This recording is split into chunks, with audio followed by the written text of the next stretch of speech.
¿Qué tal? Mi nombre es José Fernando Araujo Cermeño y voy a hablar acerca de las posibles comorbilidades, ¿no? Entre las primeras posibles comorbilidades tenemos el trastorno de ansiedad generalizada.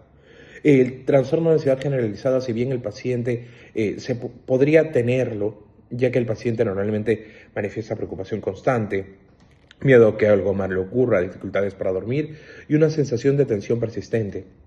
Según el DSM-5, el trastorno de ansiedad generalizada, excesiva y difícil controlar se tiene que presentar durante al menos 6 meses. Según el autor ESAU 2020, cerca del 40% de los adolescentes con depresión también tienen síntomas ansiosos, ¿no? Eh, y bueno, normalmente conviven estos trastornos.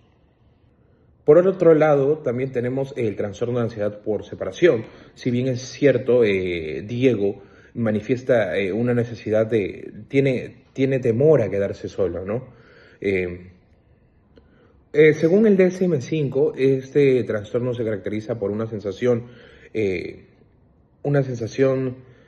dura ante la separación de figuras de apego, ¿no? Una sensación de temor, de quizás de tristeza. Estudios como los de Kosowski destacan que la separación parental es un desencadenante frecuente en adolescentes vulnerables emocionalmente, generando inseguridad, miedo y sobreprotección hacia otros familiares. A continuación voy a pasar a las preguntas por área psicopatológica, ¿no? En el área del pensamiento, las preguntas que haría serían las siguientes, ¿no? ¿Qué tipo de pensamientos te vienen a la mente cuando piensas en la separación de tus padres? Y la segunda que haría sería, eh, ¿has notado que expresas ideas repetitivas sobre sentirse culpable o inútil? En el área del lenguaje, las preguntas que haría serían, ¿con qué frecuencia hablas con tus amigos o familiares sobre cómo te sientes últimamente? Cuando hablas con tus amigos o familiares, ¿sientes que te entienden o prefieres callar? En el área emocional yo le preguntaría, ¿en qué momentos del día sientes más tristeza o te cuesta más tener energía? También, ¿qué cosas antes te hacían sentir interés y ahorita ya no llaman tu atención? Y también indagaría algo de las áreas de funciones biológicas, ¿no? Como cómo duermes últimamente, si su sueño está regular, indagaría por ahí. Y también indagaría por su apetito, quizás, ¿no? Si ha notado algún cambio en su apetito desde la separación de sus padres.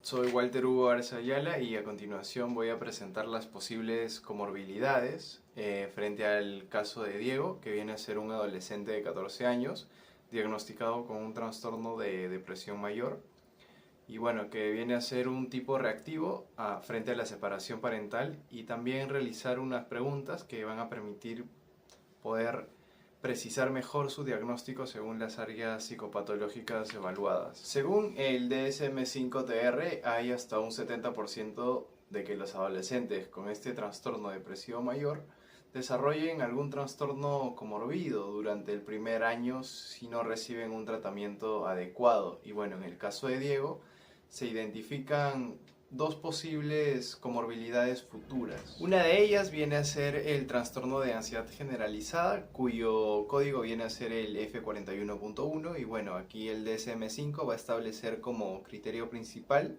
la preocupación excesiva durante al menos 6 meses y bueno, esta va a estar acompañada de 3 o más síntomas como la inquietud, fatiga o la irritabilidad. En Diego se observa la ansiedad ante la soledad, la necesidad de verificación constante de su hermano y episodios de irritabilidad.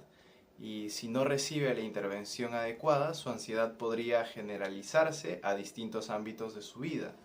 La segunda posible comorbilidad es el trastorno por uso de sustancias. Aquí el DSM-5 lo define por la presencia de al menos dos criterios en un periodo de 12 meses, como el consumo excesivo, el fracaso en responsabilidades o el uso en situaciones de riesgo.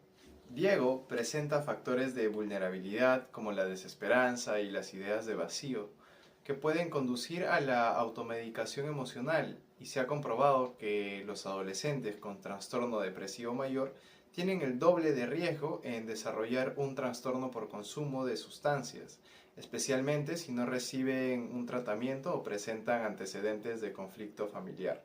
Para precisar el diagnóstico y prevenir estas comorbilidades es importante formular preguntas en cada área psicopatológica clave. En la parte de observación de la conducta y aspecto general, al paciente se le puede preguntar cómo te sientes físicamente cuando estás solo en tu habitación. Esto va a permitir evaluar el retraso psicomotor y la apatía. Y a la madre se le puede consultar, ¿ha notado cambios en la higiene o en la vestimenta de Diego? Ambas preguntas ayudan a valorar el deterioro funcional predictor de la ansiedad comorbida. En la parte del lenguaje, al paciente se le puede preguntar, ¿qué palabras usarías para describir cómo te sientes cuando piensas en tu papá?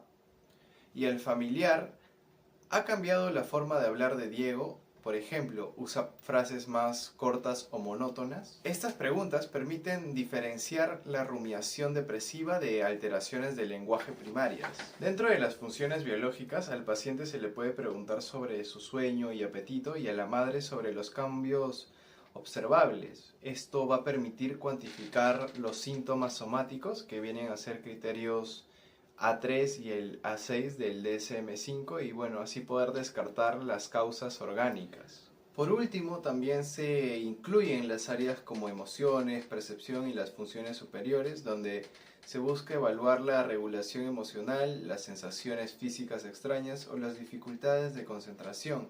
Todas ellas son relevantes para identificar las posibles comorbilidades ansiosas o disruptivas. De acuerdo con el cuadro clínico de Diego y su diagnóstico, existen dos comorbilidades potenciales que podrían desarrollarse si no se interviene oportunamente. La primera es el trastorno de ansiedad generalizada, esto ya que Diego presenta una preocupación excesiva, como que siente que algo malo puede pasar y una tensión ante la soledad y necesidad de control, ya que siempre revisa sus herraduras, luces y el cuidado de su hermano menor. Estos síntomas anticipan un patrón ansioso generalizado según el manual del DSM-5 que se caracteriza por ansiedad y preocupación persistente durante más de 6 meses, difícil de controlar y acompañada de síntomas físicos como son la inquietud, fatiga, dificultad para concentrarse o insomnio. Diversas investigaciones también confirman que la alta comorbilidad entre depresión y ansiedad en la adolescencia puede llegar hasta un 60% de los casos. Werber y Wersing nos explican que esta relación por mecanismos compartidos como la rumiación y la disfunción en la serotonina y dopamina, si no se aborda, puede cronificarse y aumentar el riesgo de recaídas depresivas lado está la comorbilidad de trastorno obsesivo compulsivo o TOC. Diego muestra conductas de verificación repetitiva, cerraduras, luces, seguridad del hermano, acompañadas de ansiedad anticipatoria.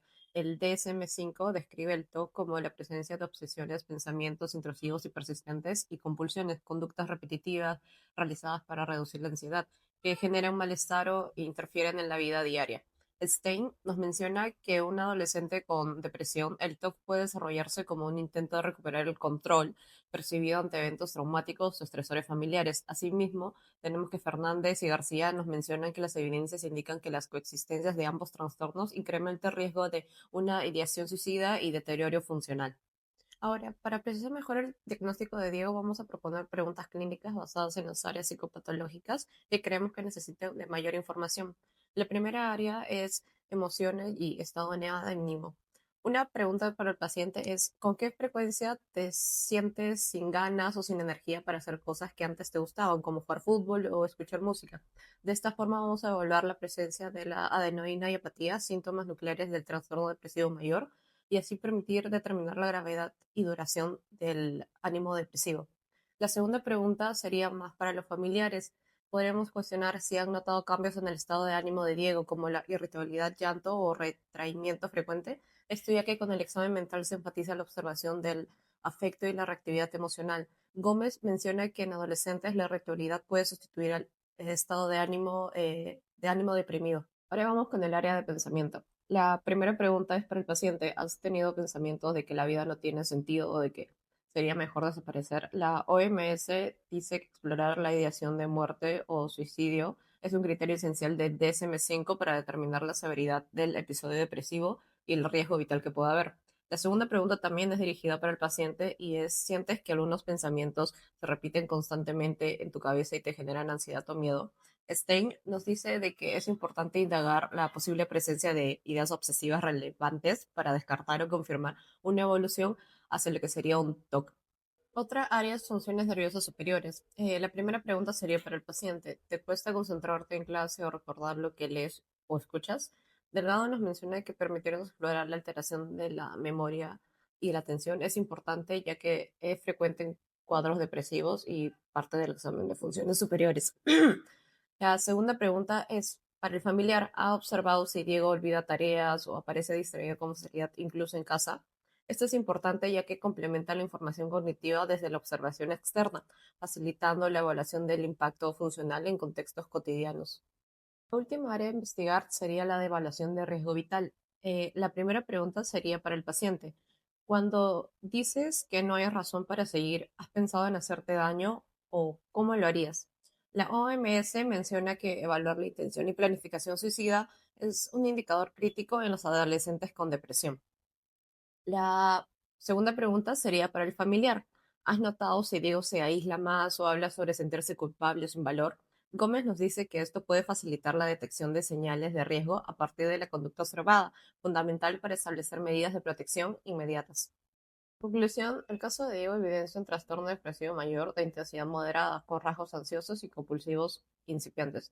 Los síntomas emocionales, cognitivos y conductuales analizados cumplen con los criterios del DSM-5, mostrando afectación significativa tanto en las áreas de lo social, familiar y escolar. A través de la formulación de las preguntas y del análisis clínico que se ha realizado, es posible llegar a precisar el diagnóstico, reconocer los factores de riesgo, planificar una intervención psicoterapéutica adecuada y ver el abordaje que éste debe centrarse en fortalecer la expresión emocional, reestructurar el pensamiento de culpa y fomentar redes de apoyo, especialmente en su contexto familiar. Así tenemos que con una intervención oportuna, Diego tiene alta probabilidad de recuperación y de restablecer su equilibrio emocional y funcional. Es fundamental considerar que este tipo de cuadros durante la adolescencia suele estar acompañados de otras alteraciones emocionales o conductuales. El DSM-5 señala que la depresión puede coexistir con otro tipo de comorbilidades. La primera posible comorbilidad sería el trastorno de ansiedad, ya que Diego muestra signos de preocupación excesiva, tensión emocional y dificultad para conciliar el sueño. Según DSM-5, el tratamiento de ansiedad generalizada se caracteriza por preocupación difícil de controlar, acompañada de síntomas somáticos como la fatiga, el insomnio, la tensión y que coinciden parcialmente con el caso de Diego. En la misma línea tenemos a Herskovich y Matamala, que sostienen que la depresión y ansiedad en adolescentes comparten mecanismos de desregulación afectiva y respuestas al estrés, de modo que la ansiedad puede aparecer como una manifestación secundaria o como un factor que mantiene el malestar depresivo. Además, Macías, Carvalho y otros autores describen la alta prevalecencia de los trastornos de ansiedad en la adolescencia y la presencia de signos como hipervigilancia y preocupación persistente. La segunda comorbilidad posible vendría a ser un trastorno por consumo de sustancias psicoactivas.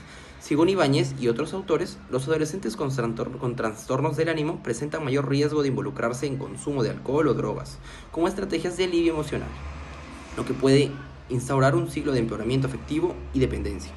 Del mismo modo, Herskovich y Matamala señalan que el sufrimiento emocional persistente puede empujar a los jóvenes a recurrir a sustancias para madurar la angustia, aumentando la vulnerabilidad a la dependencia si no se interviene. También el DSM-5 menciona la relación entre episodios depresivos y trastorno por uso de sustancias. Ahora, pasando a la pregunta 2, las áreas psicopatológicas son en primer lugar el lenguaje. Las preguntas seleccionadas fueron, en primer lugar, para el paciente. ¿Siente que últimamente habla más despacio o le cuesta encontrar palabras cuando explica algo? La primera pregunta vendría a ser al paciente. ¿Siente que últimamente habla más despacio o le cuesta encontrar las palabras cuando explica algo? Y la segunda pregunta a la familia fue, ¿ha notado que Diego evita conversar o que su tono de voz suena apagado, sin emoción? La justificación para estas preguntas viene del DSM-5, que menciona que la depresión puede estar acompañada de inhibición psicomotora, lo cual se puede reflejar en un lenguaje mucho más lento y monótono. La segunda área vendrían a ser las emociones o el estado de ánimo. La primera pregunta al paciente es, ¿suele sentirse vacío o sin ganas de compartir con sus amigos o familia? Y la segunda pregunta a la familia vendría a ser, ¿ha notado que Diego se muestra un poco más irritable o se aísla con una mayor frecuencia? La justificación para estas dos preguntas es, que el DSM-5 indica que el ánimo depresivo o la pérdida de interés son síntomas esenciales de la depresión y en adolescentes puede manifestarse como irritabilidad o retraimiento. En tercer lugar, la tercera área vendría a ser el pensamiento. La primera pregunta al paciente vendría a ser: ¿te resulta difícil pensar en cosas positivas sobre ti o sobre el futuro? Y la segunda pregunta también al paciente vendría a ser: ¿te has sorprendido teniendo pensamientos de culpa o sintiendo que todo lo que haces sale mal? La justificación para esto vendría a ser que el DSM-5 señala que los pensamientos de inutilidad o culpa excesiva son característicos de la depresión y deben explorarse clínicamente. En cuarto lugar, tenemos el área de las funciones biológicas, en las cuales tenemos el sueño, el apetito y la energía. La primera pregunta del paciente vendría a ser: ¿has notado que te cuesta levantarte por las mañanas o que sientes cansancio todo el día? Y la pregunta de la familia vendría a ser: ¿ha observado que Diego come mucho menos o mucho más de lo habitual? Y la justificación para esto también es el DSM-5, que nos menciona que las alteraciones de sueño y del apetito y la fatiga constante son síntomas físicos comunes en la depresión. Por último, la quinta área de la cual están las preguntas vendría a ser las funciones nerviosas superiores, en la cual tenemos la atención y la memoria. La primera pregunta al paciente vendría a ser: ¿te cuesta mantener la atención cuando estudias o recuerdas con dificultad lo que lees? Y a la familia vendría a ser: ¿ha notado que Diego tarda más en hacer sus tareas o se distrae fácilmente? Y la justificación para estas preguntas también viene del DSM-5, ya que indica que la depresión puede comprender la concentración y la memoria, afectando el desempeño académico y social. Hoy hablaremos sobre el caso de Diego, un adolescente de 14 años, que es importante primero recordar el riesgo de comorbilidad en cuadros depresivos infantiles y adolescentes es extraordinariamente alto, llegando hasta el 90% según Herzog y Matamala del 2020. Para Diego se proyectan las siguientes comorbilidades, que como primero sería el trastorno de ansiedad generalizada, más conocida como TAG, que es la preocupación excesiva e incontrolable, por ejemplo, por su hermano menor, verificación repetitiva de cerraduras y luces, irritabilidad y sensación de que algo malo pueda pasar.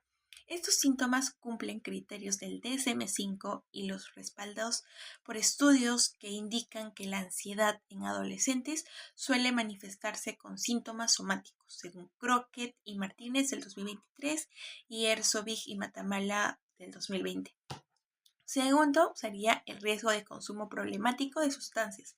Factores de vulnerabilidad como la ruptura del vínculo paterno, aislamiento social y sensación de vacío y desmotivación lo coloca en alto riesgo. La depresión y el contexto familiar aumenta esta probabilidad, especialmente como estrategia de automedicación ante el efecto negativo, según Crockett, Martínez 2023 y UA et al. Del 2023. Pasamos con las preguntas, que es primero el estado de ánimo. Esto va dirigido para el paciente.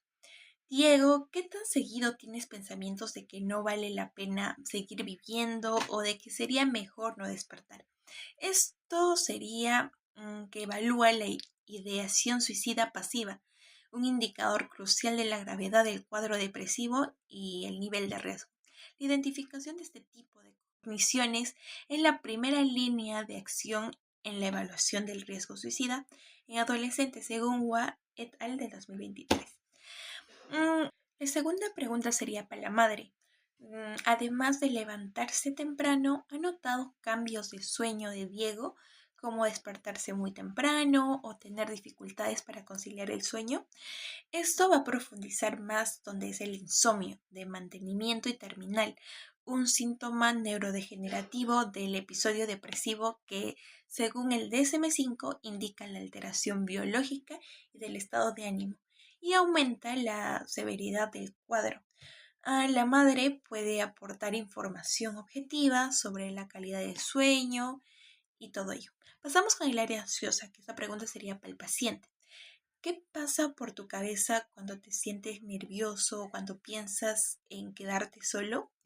Esto nos va a permitir explorar cogniciones distorsionadas que están asociadas a la ansiedad como anticipación catastrófica y central en el TAG del DSM.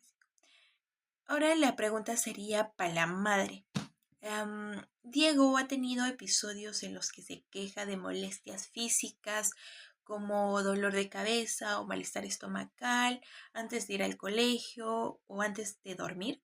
Esto nos va a permitir que los síntomas somáticos son manifestaciones frecuentes de ansiedad en adolescentes y pueden ser la única forma de expresión del malestar. Erzovig y Matamala del 2020.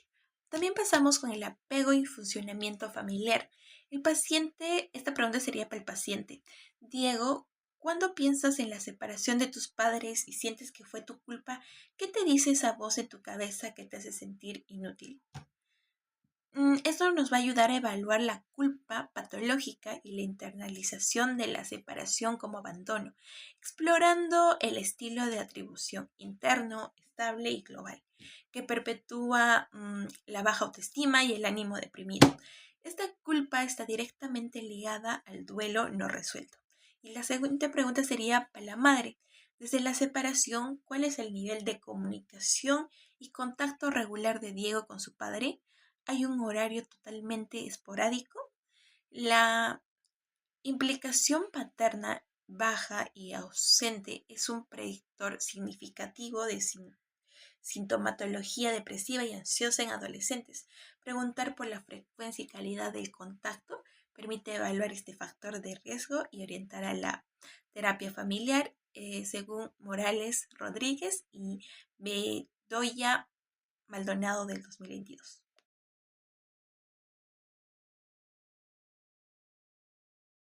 Respondiendo a la primera pregunta de cuáles son las posibles comorbilidades que a futuro podrían presentarse, la primera comorbilidad probable en el caso de Diego es un trastorno de ansiedad. Presenta una preocupación excesiva, un miedo a quedarse solo y una necesidad de control ambiental, como revisar cerraduras o luces. Según Connacht, John Lau y Barker en 2023, existe una relación bidireccional entre depresión y ansiedad en adolescentes, donde los síntomas ansiosos pueden anticipar o intensificar los episodios depresivos. Estos autores explican que ambos trastornos comparten mecanismos neurobiológicos vinculados con la hiperactivación del sistema límbico y la desregulación emocional.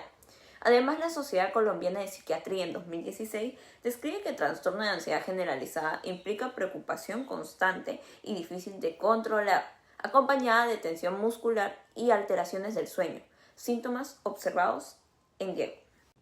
La segunda comorbilidad posible es un trastorno por consumo de sustancias psicoactivas. Cuesta Mosquera, Picón Rodríguez y Pineda Parra en 2022 señalan que los adolescentes con cuadros depresivos tienden a utilizar el alcohol o cannabis como forma de evasión emocional, lo que incrementa la vulnerabilidad a la dependencia. Asimismo, Connacht, entre otros, en 2023 destacan que la disfunción dopaminérgica en adolescentes con depresión puede potenciar la búsqueda de estímulos placenteros, facilitando el consumo como forma de autorregulación emocional. Ahora, en respuesta a la segunda pregunta sobre qué preguntas haríamos para indagar más en las áreas psicopatológicas más relevantes, la primera, el lenguaje verbal o no verbal. Una pregunta que se le podría hacer al paciente podría ser: ¿te resulta difícil hablar de lo que sientes? Y otra, al familiar, sobre: ¿has notado que Diego habla menos o usa frases cortas y tono bajo? El sustento sería que el lenguaje, esta área, refleja el estado afectivo y la energía psíquica. En la depresión se observa tono bajo, discurso lento y escasa fluidez, que son signos de inhibición psicomotora. Otra área sería las emociones o el estado de ánimo. Las preguntas podrían ser para el paciente: ¿cómo describirías tus emociones últimamente? ¿Tristeza, enojo o falta de ganas? Y para el familiar podría ser: ¿ha notado cambios en el ánimo de Diego, como la irritabilidad o llanto frecuente? El sustento de por qué haríamos estas preguntas dice que el DSM-5 de los trastornos mentales indica que el ánimo deprimido y la pérdida de interés son criterios nucleares del episodio depresivo. En adolescentes puede manifestarse como irritabilidad. Estas preguntas confirman la afectividad depresiva. En otra área, por ejemplo, del pensamiento, haríamos preguntas, para el paciente: ¿qué piensas de ti y de lo que ocurre en tu vida? Otra podría ser al paciente: ¿has sentido que nada tiene sentido o que no vale la pena seguir intentando? El sustento de por qué haríamos estas preguntas sería porque evalúan culpa y desesperanza. Y según la triada cognitiva de Beck, la depresión se caracteriza por pensamientos negativos sobre uno mismo, el mundo y el futuro. Permiten detectar distorsiones cognitivas e ideación de muerte. En otra área, por ejemplo, como las funciones biológicas, el sueño, el apetito, la energía, serían preguntas para el paciente como esta. ¿Cómo duermes últimamente? ¿Te cuesta dormir o te despiertas temprano? Para el familiar sería, ¿ha notado cambios en el apetito o peso de Diego? El sustento de por qué estas preguntas son clave sería porque el DSM-5 de los trastornos mentales describe alteraciones del sueño, del apetito y de la energía como síntomas claves de depresión. Estas preguntas identifican afectación somática y diferencian una reacción leve de una depresión clínica. En otra área como las funciones nerviosas superiores o la atención y memoria, al paciente se le haría la pregunta de ¿te cuesta concentrarte en clase o recordar lo que estudias? Al familiar podría ser ¿ha notado que Diego se distrae o baja su rendimiento escolar? El sustento de por qué haríamos estas preguntas sería la depresión afecta la concentración y la memoria de trabajo por rumiación y fatiga mental. Estas preguntas permiten estimar deterioro cognitivo y orientar estrategias de apoyo escolar y terapéutico.